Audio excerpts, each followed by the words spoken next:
दशमस्कन्धः अथ चतुस्सप्ततितमोऽध्यायः 74th chapter श्लोका 1 श्रीशुक उवाच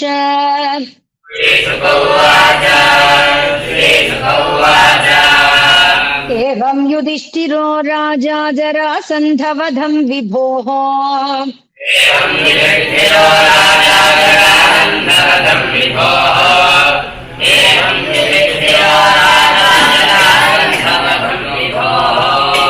कृष्णस्य चानुभावं तं श्रुत्वा प्रीतस्तमब्रवीत्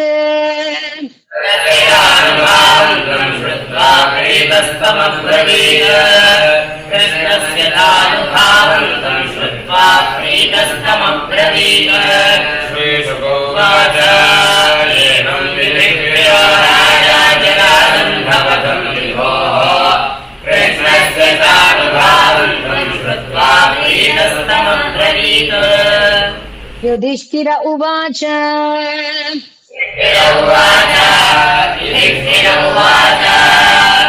ये स्युः त्रैलोक्यगुरवः सर्वे लोकमहेश्वराः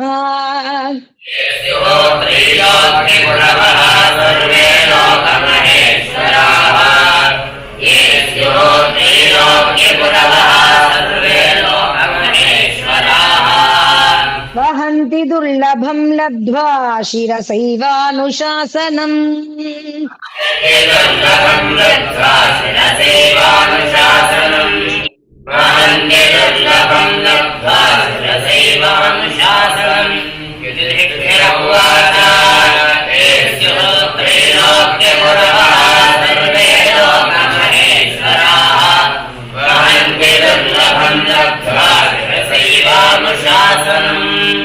सबवानरविन्दाक्षो दीनानामीशमानिनाम्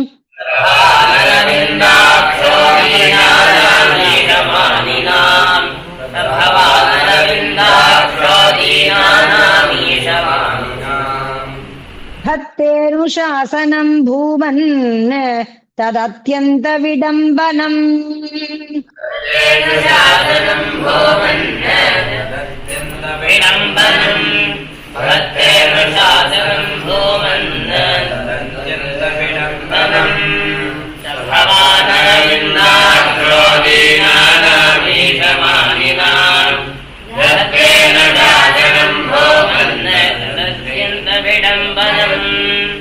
न ह्येकस्याद्वितीयस्य ब्रह्मणः परमात्मनः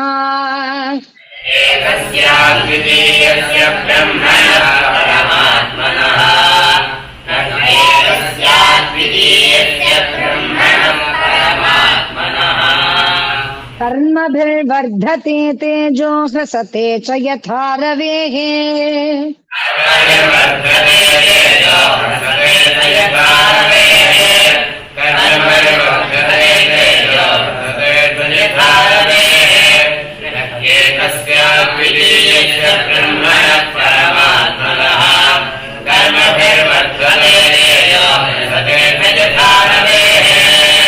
न वैतेजितभक्तानामहमिति माधव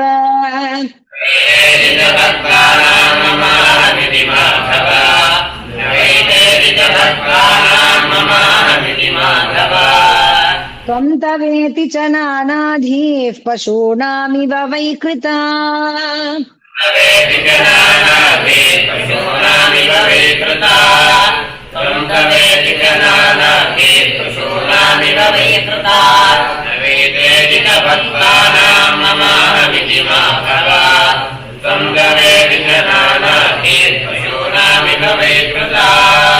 श्रीशुक उवाच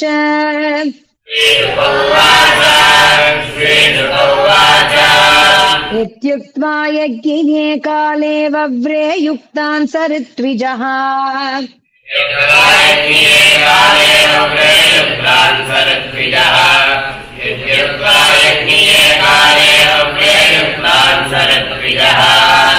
कृष्णानुमोदितः पार्थो ब्राह्मणान् ब्रह्मवादिनः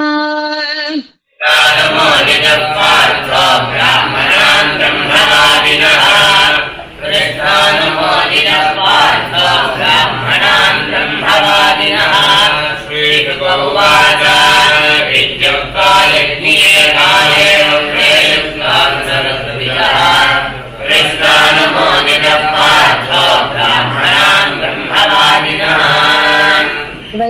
विश्वायनो भरद्वाजः सुमन्तुर्गौतमोऽसितः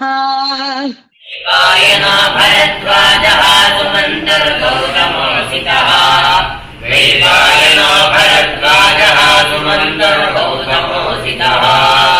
वसिष्ठः च्यवनः कण्वो मैत्रेयः कवशस्त्रितः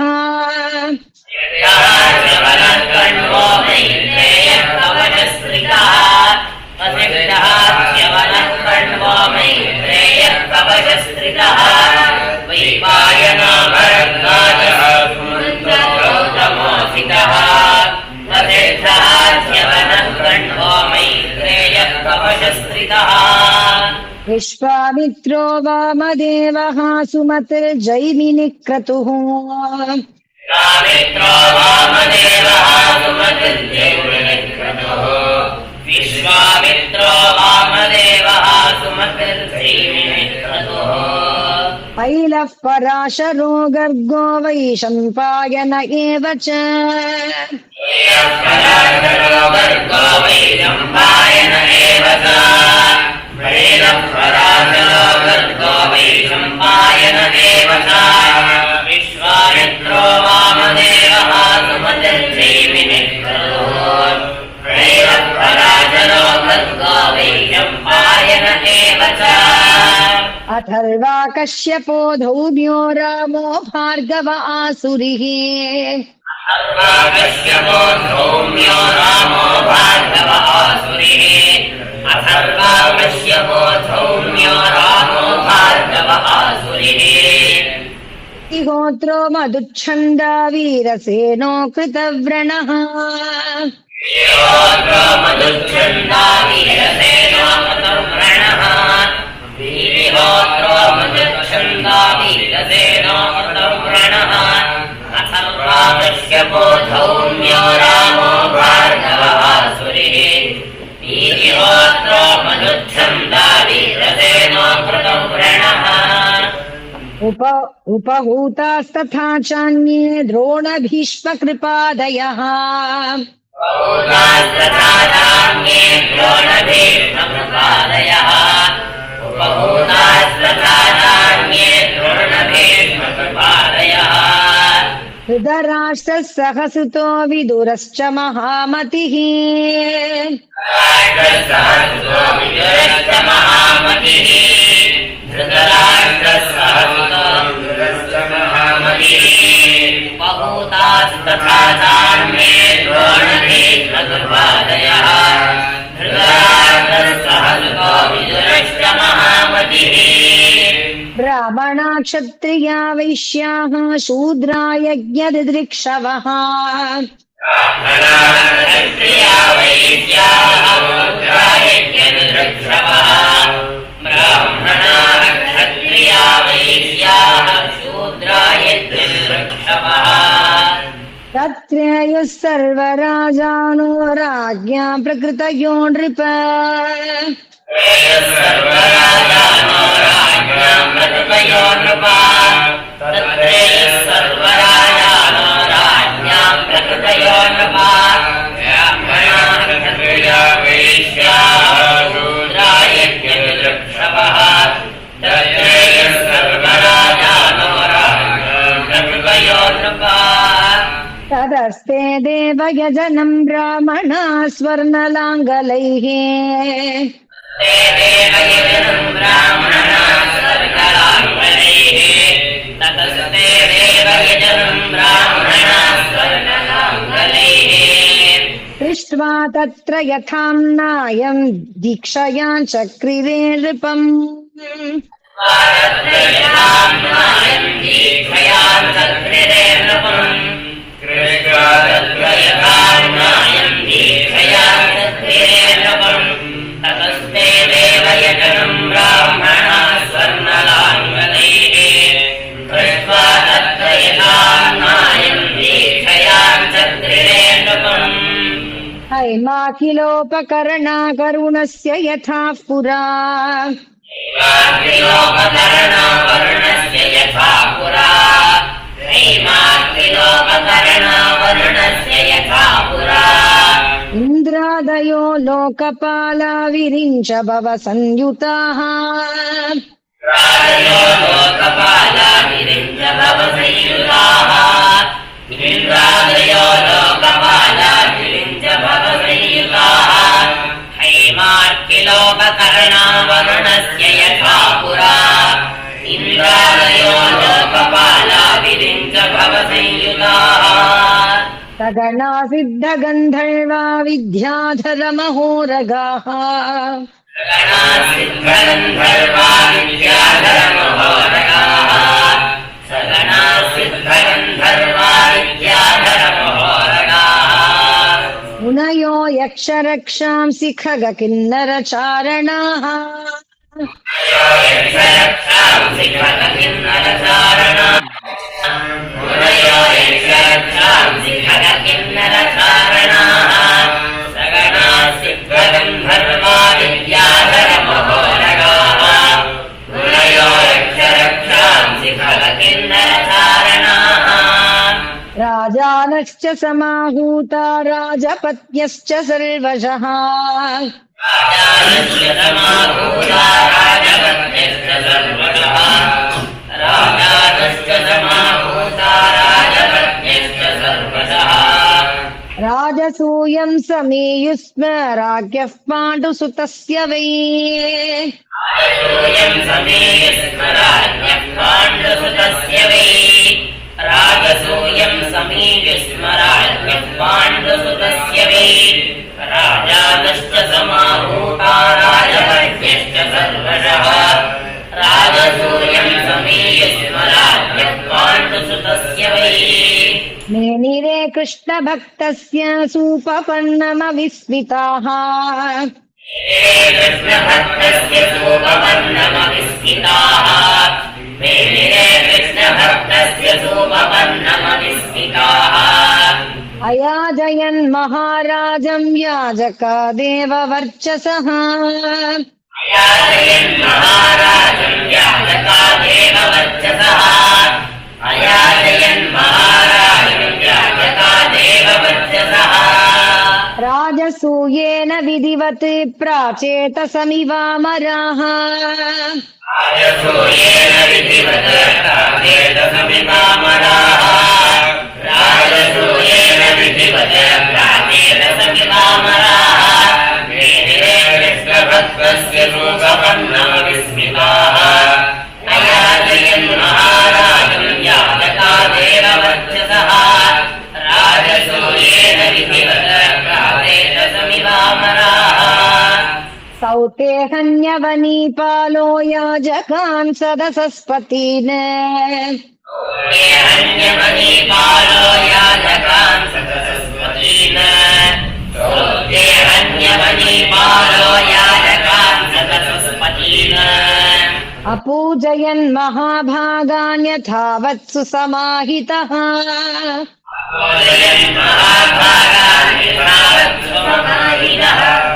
अपूजयन् महाभागान् यथावत्सु समाहितः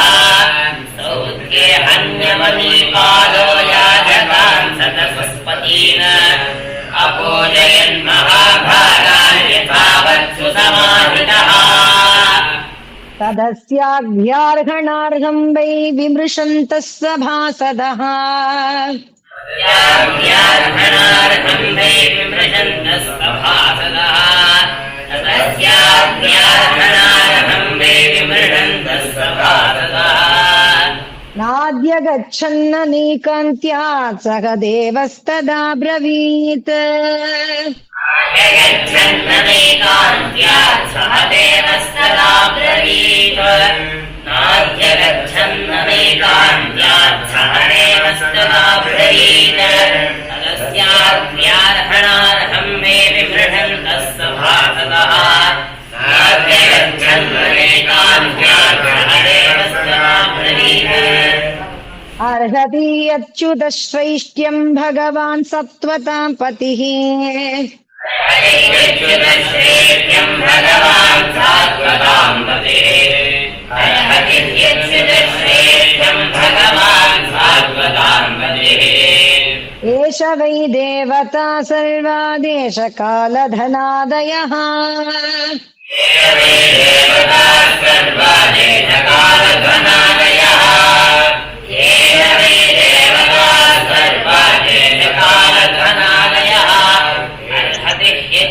श्रेष्ठ्यम् भगवान् सात्वतां मतिः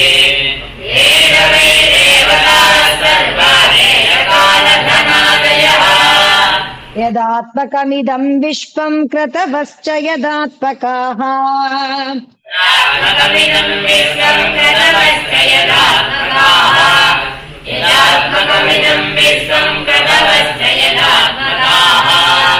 अग्निराहुतयो मन्त्राः साङ्ख्यं योगश्च यत्परः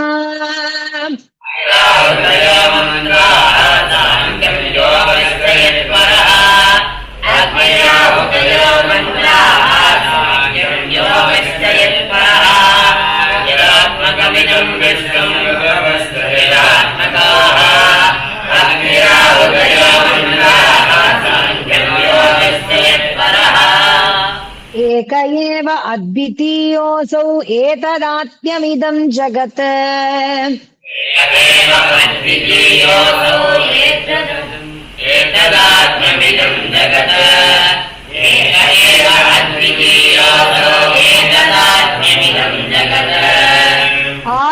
आत्मनात्माश्रयः सभ्याः सृजत्यवति हन्त्यजः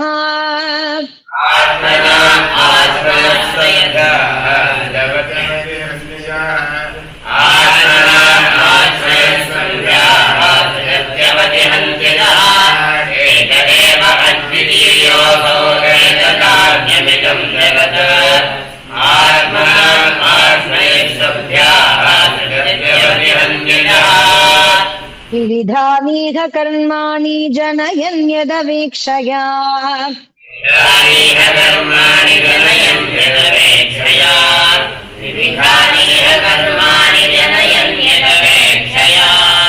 ईहते यदयं सर्वश्रेयो धर्मादिलक्षणम्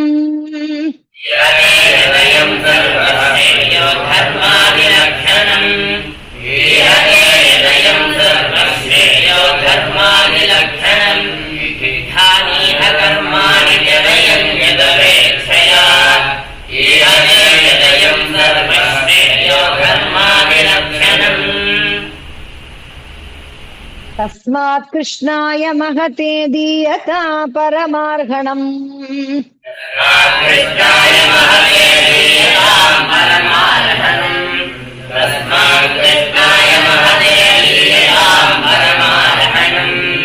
एवं चेत् सर्वभूतानामात्मनश्चार्हणं भवेत्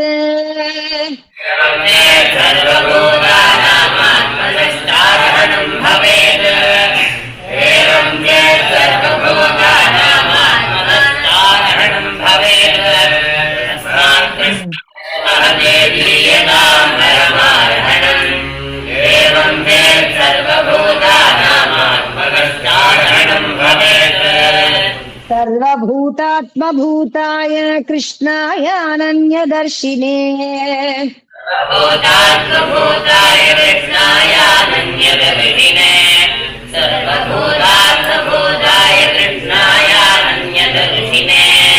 तेयं शान्ताय पूर्णाय दत्तस्यानन्त्यमिच्छता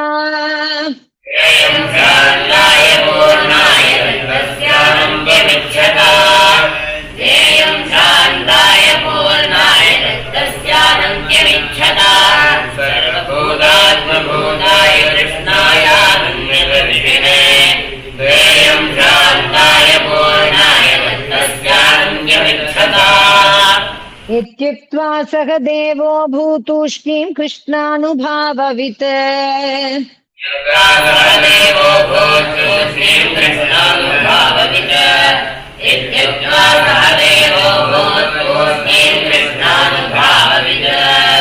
तच्छ्रुत्वा तुष्टुवुः सर्वे साधु साधु इति सत्तमाः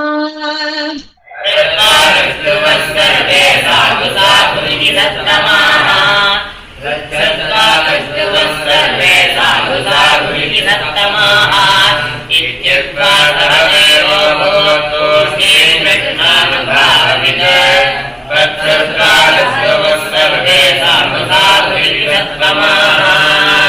श्रुत्वा विजेरितं राजा ज्ञात्वा हार्दं सभासदाम् विजेतं राजा ज्ञात्वा हार्दं सभासदाम् श्रुत्वा विजेरितं राजा ज्ञात्वा हार्दं सभासदाम् समर्हयद् ऋषिकेशं प्रीतः प्रणय विह्वलः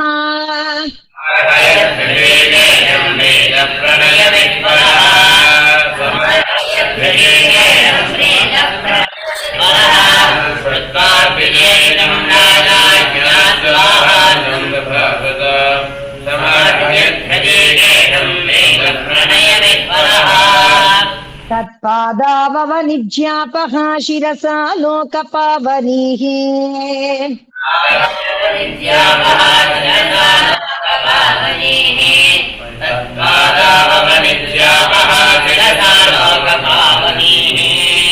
प्रभाव्य सानुजामात्यः स कुटुम्बो वहन्मुधा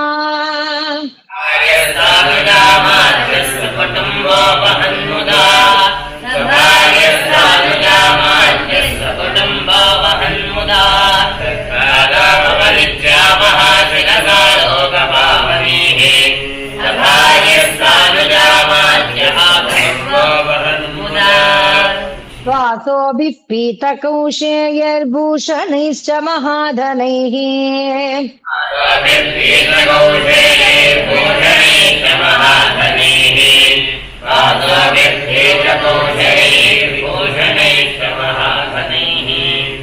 अर्हयित्वा शुपूर्णाक्षो नाशकत् समवेक्षितुम्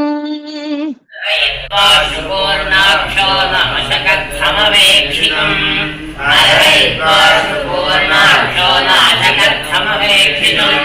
मासोभिर्पीतकौशेयैर्भूषणैश्च महाधनैः अर्हयित्वा नाशकत् समवेक्षितम् इत्थं सभाजितं वीक्ष्य सर्वे प्राञ्जलयो जनाः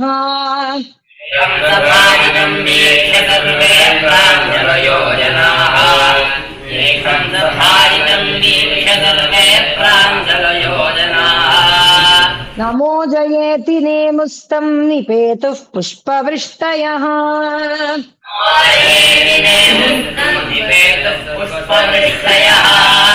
नमो जयेतिने मुस्तुं निवेदुः पुष्पवृष्टयः इत्थं सभाजितं वीक्ष्य सर्वे प्राञ्जलयो जनाः नमो जयेतिने मुस्तुं निवेदुः पुष्पवृष्टयः इत्थं निशम्य दमघोषसुतस्वपीठात्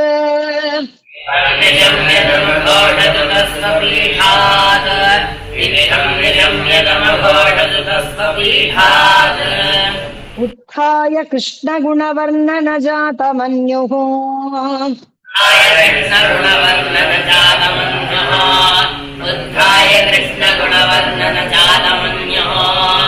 उक्षिप्य बाहुमिदमाह सदस्यमर्षि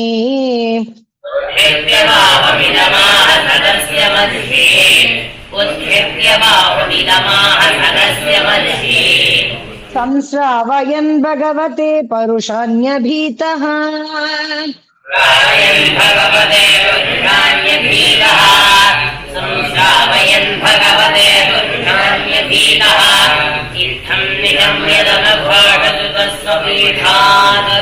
उत्थाय कृष्णगुणवर्णनजातमन्यः